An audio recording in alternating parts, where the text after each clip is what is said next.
Asalaamu calaykum waraxmatullaahi wabarakaatu. Maalin wanaagsan khayrtooda nagala xirta halkan waa barta YouTube-kan kulana maalba nagala socotaan. Maanta waxaan kusoo qaadan doonaa dowladda Mareykanka oo 700 oo milyan ugu deeqday abaaraha ka jira Soomaaliya. Soomaaliya waxaa ku dhiftay abaaro ba'an oo fara badan kuwaas oo dad fara badan ku geeriyoodeen, kuwo fara badanna dhibaato iyo macluul ku keeneen. Dowladda Mareykanka ayaa waxaa la leeyahay waxay ballan qaaday 700 oo milyan oo si toos ah loogu wareejinayo dowladda federaalka Soomaaliya loona soo marsiinayo hay'adda USAID, taas oo kaalmada gaarsiin doonto in dowladda federaalka Soomaaliya kadibna loo qaybin doono dadka dhibaataysan oo faraha badan ee abaaruhu saameeyeen. Ilaa iyo hadda ma jiro roob fara badan oo dadku ay heleen oo lagu dirsaday, inkastoo meelaha qaar roob yar oo goos oo ka da'ay. Dadka waxay leeyihiin maxaa ugu wacan lacagtaas faraha badan ee dowladda Mareykanka ugu deeqday maadaama Xasan Sheekh Maxamuud uu ka qayb galay shirkii golaha midowga adduunka. Madaxweynaha Soomaaliya waa uu ka qayb galay shirka midowga qaramada midoobay oo ka qayb galay halkaasi oo ka dhacay Mareykanka. Marka wuxuu hordhigay ajendaha iyo dhibaatada hortaalo dowladda federaalka Soomaaliya cabasho fara badan oo isdaba joog ayaa kasoo gaaraysay caalamka, taasoo ay ku codsanayeen in wax gargaar degdeg ah lala soo gaaro. Hadda waxaa la leeyahay lacagtan waa lacag aad u fara badan, wax badanna ka qaban karta abaaraha ka jira Soomaaliya, inkastoo hal mar aan lagu wada wareejin doonin oo waxaan ay yihiin wax step ah oo laga yaabo inay sanooyin fara badan ay qaadato. Laakiin waa wax shacabka Soomaaliyeed wax u tari kara ayaa la leeyahay, inkastoo dadka qaar aysan qabin in waxyaabahaas lagu mashquulo oo dadka abaaraha mar walba gurmad iyo waxa lala daba taagnaado halkii dadka ayagu beeraha iyo waxa ay ka dabaclan lahaayeen oo xataa meelaha webiyada iyo ku noolaan lahaayeen oo si kale ummadda Soomaaliyeed isku maareyn lahayd. Dad qaar ayaa qabo in fikirkaasi la dhaqan geliyo, laakiin mar walba wax la gaarsiiyo waxaa leeyahay baahida weli way taagan tahay. Waxaa laga yaabaa qofka in la gaarsiiyo bacooyinka iyo teendhooyinka iyo raashin oo 1 bil ama 2 bilood oo ku noolaado. Marka dadka waxay aad macnaha ugu dhibaatoodeen maadaama roobka aysan di'in oo beerihii aysan di'in, xoolihiina ay ka dhammaadeen, colaado fara badan oo ka socdana waddanka Soomaaliya haddana ay sii saameeyeen. Marka dhibaato fara badan ayay dadka shacabka dareemayaan. Abaartuna waxaa waaye waa sidii loo maleynayay ma noqonin oo roobkii iyo wixii la filayay ma dhicin. Marka lacagtaas 700 oo milyan ah haddii si sax loo maareeyo waxaa la leeyahay wax badan ay ka tiri kartaa. Laakiin inkastoo hay'adaha adduunka markay dhaqaale fara badan codsadaan iyagu ay maamulaan oo kala bar ay sii qoondeeyaan maadaama ay yihiin dalaaliin, waxaana ay iska yihiin NGO, haddana caalamka marka loo qayliyo lacagahaas la soo qaado hay-adaha soo qaada lacagaha waxbay kasii goosanayaan, dowladda lagu wareejiyo maamulaysa waxbay kasii goosanayaan, ragga shaqaalaha oo ayagana lagu sii wareejiyo waxbay kasii goosanayaan. Marka waxaa laga yaabaa 700 oo milyan haddii si sax loo maamulo oo la dhaho maanta sax ayaa loo maamula haddii la dhaho wax badan ayay Soomaaliya ka tiri kartaa. Laakiin ma gaarayso dhammaanteed, ma gaarayso, laakiin waxyaabo yar ayaa gaaraya. Marka adduunka dhan isku wada xiran oo wada dalaaliin ah oo wada dhaqaale doon ah oo hay-adaha arkay sidaa wada dhaqaale doon ah. Marka waxaan wax laga fahmi karo ma ahan, laakiin ilaahay waxaan leenahay Soomaaliya abaaraha ka qaado, dhibaatada ka qaado, colaadaha ka qaado. Muddo fara badan ayaa lagu jiray abaarahan, dadkiina waa iska tabaalaysan yihiin, xoolihiina waa iska dhammaadeen. Marka dhibkaas iyadoo jiro ay haddana waxaa waaye dulqaad la'aantii iyo maxaa la dhahaa isheeg dhibaatadii iyo dadkii marba meel u guuraya iyo dowladihii oo isbedelaya iyo macnaha qolo walba oo imaada qorsheeda u gooni yahay, waxyaabo fara badan dadka ay tabanayaan. Wax toos oo loo qabanayo shacabka Soomaaliyeed oo meesha ka jiro ma jiraan. Waatii mar hadda ka hor fatahaada webiyaha ay dhaceen waagi Maxamed Cabdullaahi Farmaajo oo joogay, wax badanna aan laga qabanin oo gurmad weyn aan loo gaarsiinin.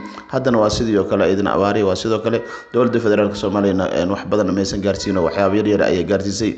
Marka mar walba way dhacaan dhibaatadaas iyo baahidaas way iska dhacdaan. Ilaahay xaggiisa ayayna wax walba ay ka daboolmi karaan. Ilaahay waxaa leenahay soo qaboojiyo hana soo daboolo baahidaas abaarahaasna ka saaro Soomaaliya. Haddii aan ka gudubno dhankaas iyo abaaraha iyo gurmadka loo fidinayo, waxaan u wareegi doonaa dagaalo ayaa beriyahan ka socday dhulkaasi gobolka Hiiraan iyo meelo kale. Marka maxaa guulo laga gaaray? Su'aalo fara badan ay shacabka Soomaaliya isweydiinayaan. maxaa la qabsaday, maxaa laga guuleystay?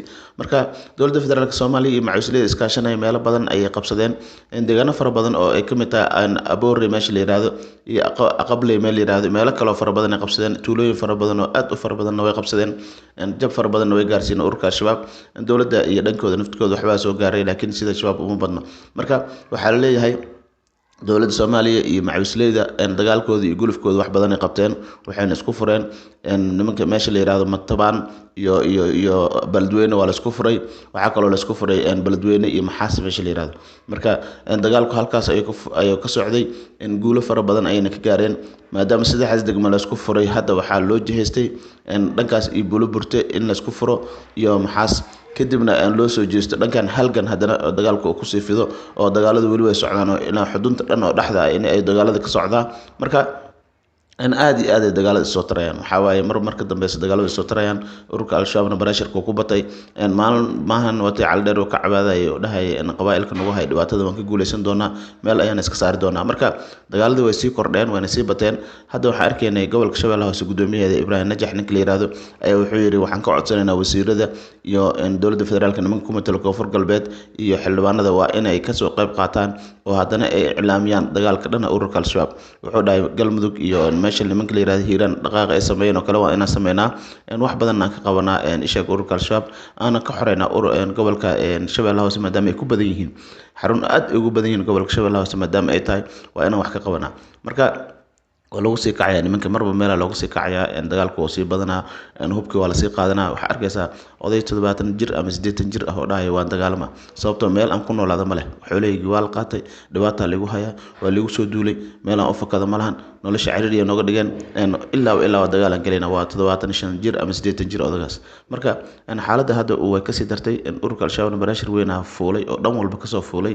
Dowladda federaalka Soomaaliya way iclaamisay, caldheerna wuxuu dhahay ninka ma la yiraahdo maxaa xasan sheekh maxamed maadaama uu noo dhaartay oo dhahay waxbaan qabanaynaa labadeena ninka guuleysta la arki doonaa oo dhahay meeshii lagu kala bixi lahaa ayaa la joogaa oo dhahay haddii annaga ay naga awood bataan aan aragno oo dhahay nimanka la yiraahdo xasan maxamuud iyo dowladdiisa ridada waatay dhaarteen wuxuu yiri meesha fagaaraha ku kala bixinaa oo yiri. Marka taliyaha lugta bixi ninka la yiraahdo ayaa u jawaabay oo wuxuu yiri caldheer cala calwa wixiisa dagaalkuna waa sii socon doonaa. Haddana waxaa u furan oo dhahay inay soo dhiibaan, haddii ay soo dhiibin walba hortooda u cararaan oo duurka meesha ka geli karaan ka galaan, laakiin anagu ma dhaafi doono meel walba tagaan ka daba tegi doonaa dhulka ayaana la jiri doonaa. Marka ururka al-shabaab muddo 15 sano 16 sano ayay soo maamulayeen Soomaaliya, meelo fara badan ayayna haysteen. Waqti waxaa jirta magaalada Muqdisho ay ururka al-shabaab qayb ka haysteen oo qadka cagaaran la jira jidka ishaga wadnaha oo kale ayaa lagu kala safnaa dhankan iyo markii loo gooyo dhankaas iyo xamarweyne iyo haddii la aado gadaal dowladda haystay number 4 dhankan markii la aado degmada hodan iyo gadaal waxaa haystay suuqa bakaara waxaa haystay ururka al-shabaab. Marka halkaas ayay xaaladdu soo martay, heerkaas ay soo martay, gobolada loo kala gudbay, afgooy iyo dhankan balcada la sii qabsaday, xaaladdu way sii balaaratay. Hadda gobolada ayay ugu badan tahay. Marka hadda meelaha la isku haysto waa gobolada aad iyo aad dagaalka uga socdo maalinta dambeysana dhib ayaa sii dhacaya. Marka waxaa waaye dagaal aan loo kala harin oo joogsi aan lahayn oo duurka la isaga dabagalay. Ayaga waagi hore duurka looguma dabageli jirin, duurka ayaga haysan jiray, kalsooni ayay qabeen. Laakiin hadda niman macawiis la yiraahdo soo baxay oo duurka meeshii lagu sheego waa tagayaan, meeshii lagu sheego ayagoo lug socday tagayaan. Xaaladdu waa ka dartay. Marka qabiilada Soomaaliyeed waa isku tashteen, ururka al-shabaab iska xoreeyna ku tashteen, go'aan ayayna gaareen, banaanka ay soo dhigeen. Marka hadda qabiilo badan waxay leeyahay banaanka is soo dhigi rabaan oo hadda dadaal fara badan iyo hub arus ku jiro oo isku xirnaansho sameynaya. Marka waxaa la leeyahay hadda ugu dambeyn mar dhow ururka al-shabaab wax badan iyo jab badan ayaa gaari doona, meelo badan ayaana laga saari doonaa. Hadda 45 qof ayaa laga dilay daraad oo 2 maalin ka hor laga dilay, xaalku ku sii adkaanaya. Hadda ciil ayay qabaan la leeyahay dagaal isku diyaarinaya naftkooda.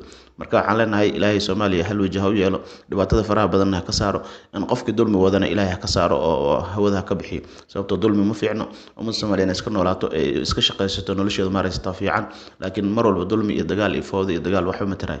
Ilaahay meel qarqabta ha geeyo Soomaaliya. Idinkana ku mahadsantiin la socodkeen barnaamijkeenan. Waxaan ka codsanayaa YouTube-kana subscribe iyo like share-tina la wadaagtaan. Tan kulanteedna bixisa loo xaqiiqatan sidaas iyo nabadgelyo.